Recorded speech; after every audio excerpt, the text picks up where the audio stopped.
మీకు ఒక కథ చెప్తానే. శరీరం హృదయం ఇద్దరు మంచి స్నేహితులు. ఇద్దరు హ్యాపీగా జాలీగా ఉన్నారు. ఒకరోజు శరీరానికి అనుకోకుండా దెబ్బ తగిలింది. శరీరం అయ్యో అని బాధపడినా కానీ దానికి మందు వేసి సెట్ చేసుకుంది.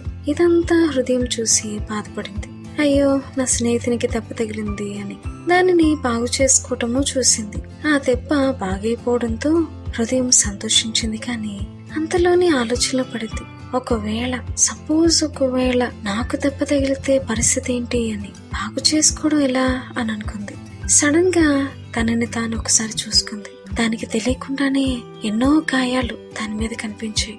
అమ్మ తిట్టిందని, నాన్నకి కోపం తెప్పించాను అని, ఎగ్జామ్స్ సరిగా రాయలేదని, అన్నిట్లో ఫెయిల్ అయ్యానని, అప్పులు తీర్చలేకపోతున్నానని, నిజమైన ప్రేమ దొరకడం లేదని, అంతెందుకు కూరలో ఉప్పు ఎక్కువైందని, సరిగా రాలేదని కూడా బాధ.